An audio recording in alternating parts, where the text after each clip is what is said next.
Pembahasan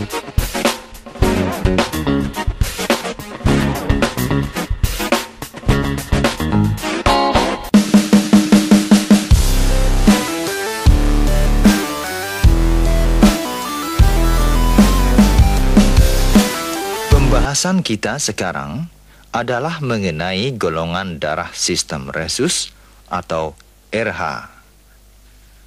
Golongan darah ini ditemukan pertama kali oleh Karl Landsteiner dan A.S. Weiner tahun 1940.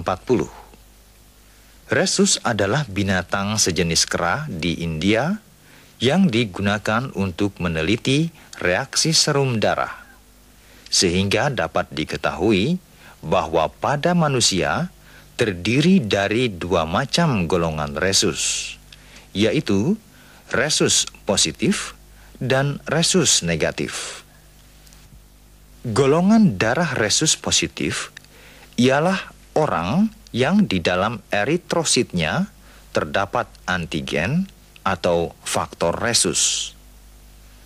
Golongan darah resus negatif ialah orang yang di dalam eritrositnya tidak terdapat antigen atau faktor resus. Golongan darah ini perlu diketahui untuk menghindari terjadinya penggumpalan darah atau aglutinasi pada resipin apabila diberikan darah dari donor yang tidak sesuai. Misalnya, apabila seseorang yang mempunyai golongan resus positif menerima darah dari orang yang bergolongan resus positif atau negatif, maka hal ini tidak akan menyebabkan aglutinasi. Sedangkan orang yang memiliki resus negatif, bila menerima darah dari orang yang bergolongan resus positif, mula-mula tidak terjadi apa-apa, karena dalam tubuh resipin baru dibentuk antibodi untuk resus positif yang baru masuk, sehingga tidak cukup untuk menggumpalkan darah resipin. Tetapi, bila dilakukan transfusi darah yang kedua kalinya dengan golongan resus yang sama juga, maka darah resipin akan menggumpalkan darah donor, karena antibodi yang terbentuk dalam tubuh resipin akan menyerang darah yang baru masuk tersebut, sehingga terjadi penggumpalan dan hemolisa. Untuk penjelasan mengenai golongan darah ini, coba kita perhatikan sepasang suami istri ini. Misal, suami bergolongan resus positif, sedangkan istrinya resus negatif, dan anak yang dikandung kemungkinan bergolongan resus positif juga. Maka pada kehamilan yang pertama, hal ini tidak akan terjadi apa-apa terhadap anak yang akan dilahirkan.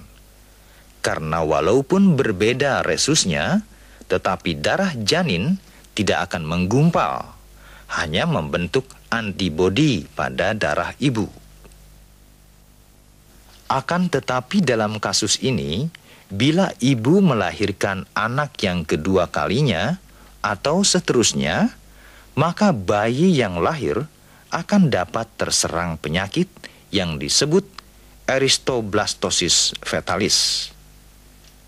Karena antibodi yang terdapat pada darah ibu pada saat kehamilan pertama akan menyerang antigen pada bayi kedua tersebut.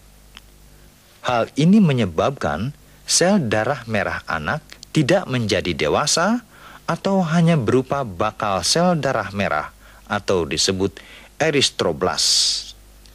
Keadaan ini menyebabkan bayi yang baru lahir kekurangan darah atau biasa disebut anemia.